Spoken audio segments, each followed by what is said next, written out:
Thank you for the organizers and thank you to Xtra for the possibility to talk today and to give you a small talk on this theoretic but very important topic. My name is Oliver Micke and I'm a radiation oncologist from Bielefeld in Germany, and I will talk today on the topic of quality assurance for radiotherapy of benign disorders. What is quality? The term quality is defined as a degree to which a set of inherent characteristics of an object fulfills requirement. And note that degree implies quality is a variable.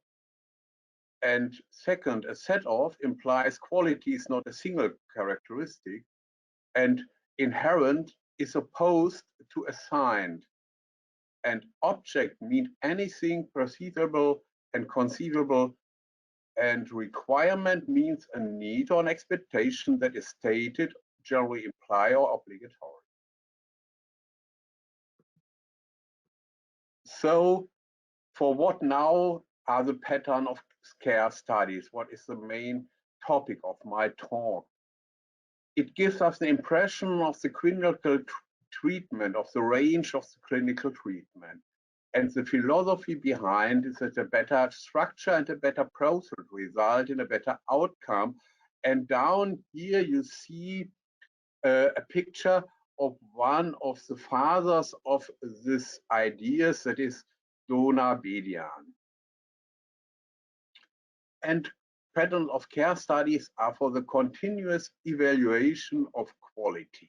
And they assess three dimensions. That means structure, process, and outcome. Looking back to history, the patterns of care study is initiated by the NCI under the direction of Simon Kramer in 1973. Afterwards, in the late 80s and beginning 90s, it was established in the United States. And in the 90s, there was an expansion and the definition of the standard of care. And after that began the international application. But primarily, this pattern of care studies focus in malignant diseases like endometrial cancer, cervical cancer, head and neck, breast cancer, some treatment planning, esophageal cancer, Hodgkin's disease, prostate, and rectal cancer, and so on and so on. And Simon Kramer defined that the function of patterns of care studies is to improve the quality and the accessibility of radiation care in the United States. But today we talk not only about the United States, but on the international application. But they seek to establish how and by whom radiation therapy is being practiced and to evaluate the factors which affect the levels of care presently being delivered. And here are the different components of the pattern of care studies. The three components: structure, process, and outcome. Structure means equipment and personnel, process, action to evaluate and treat patients, and outcome, the special results for the patient. And how we measure: measurements for structure, facility survey, for the process surveys, and for the outcome surveys or long-term follow-ups. And how can we define the standard of care? We see that structure and process have a strong interaction and process and outcome, and the outcome influences the structure finally. But you have to keep in mind only structure and process can be influenced. And how is the method of the pattern of care study? How we did it in Germany is a standardized procedure. We sent standardized questionnaires to all German radiation institutions, asking for patient accrual, number of patients, disease history, number and type of retreatments, resection status, treatment indications, target volume concepts, radiation treatment concepts, and clinical outcome parameters. Here you see an example of such a questionnaire. We try to keep it short and simple. This is in German, that is clear. Now, what is the patterns of care study? It is established in malignant disease, but what about non-malignant benign disorders? So far, we completed 12 different patterns of care studies. You see some of the examples here. And some of the results I like to present you in the following slides. We had German patterns of care studies in 1999, in 2004 and 2014. We had a pattern of care study on heterotopic ossifications, on heel spur, on desmoids, and on gonarthrosis. And looking at the general patterns of care studies in Germany, it gives us a good impression how many patients were treated per year and how this patient collective is divided in different entities in different diseases. And as you see, most of the benign diseases, benign disorders which are treated in Germany are degenerative, painful skeletal disorders. Hyperproliferative disorders like Dupuytren's or desmoids are only a minor part.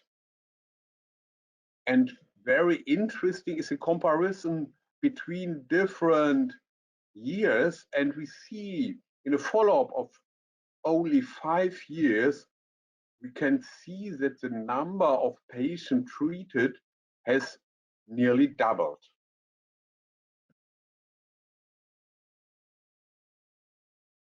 And in a very recent patterns of care study by Jan Kritz in 2040, we saw that about 68 patients treated in German radiation oncology departments had benign disorders, which means it is a very large share of all the patients treated with radiation treatment. So it is very important to focus on this patient.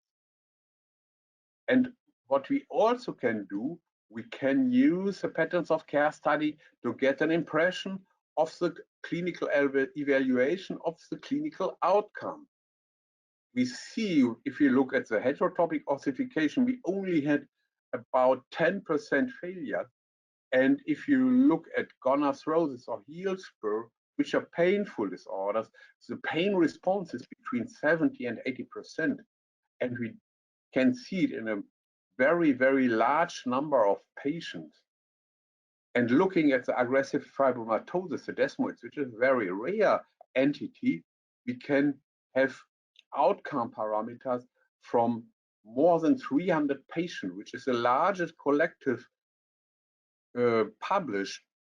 And we see the local control of radiation therapy is also very high, with a little more than 80%. And how can we use the patterns of care studies in the increase of evidence in benign disorders?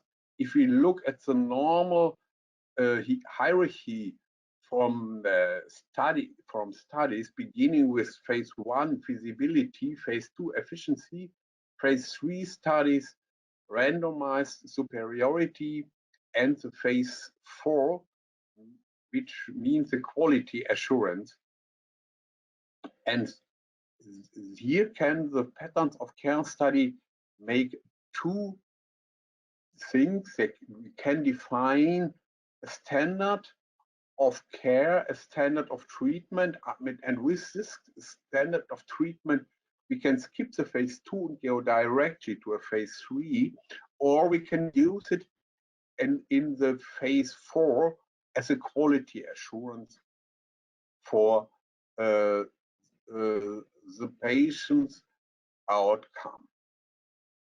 And with this phases, the evidence also in benign diseases increases. And if you look at this system theory model of the patterns of care study developed by Donabedian, we see that this patterns of care study did not only have this three components, structure, process, and outcome. It can have also several other socio-economic dimensions, which are also important to have in mind. So come to the conclusions. Patterns of care study are an effective method for the continuous quality evaluation radiotherapy for benign diseases. Several patterns of care studies have successfully completed and further planned. For example, patterns of care study on Dupuytren's disease, and they will help to improve the quality and to finally improve the outcome of the patient.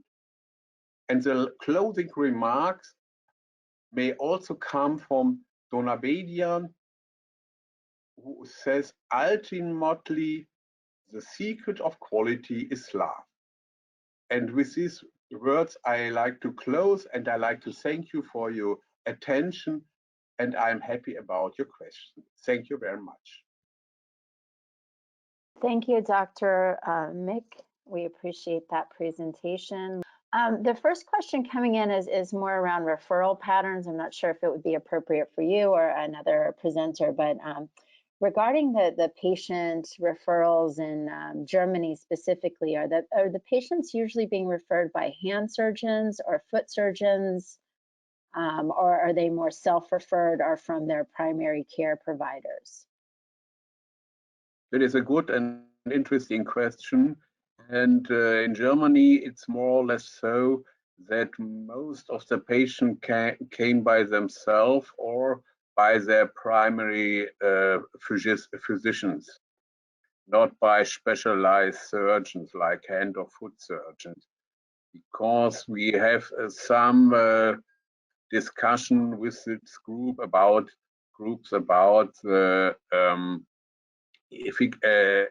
efficacy of radiotherapy. Okay, thank you. You spoke a little bit about this during your presentation, but it would be good to add a little bit of color. What is the impact of the pattern of care studies and quality assurance with regard to radiation therapy and benign diseases? What do you think is the impact so far, and what we have to look forward to in future treatment protocols? What we have seen in all of the presentations, we have still a lack of good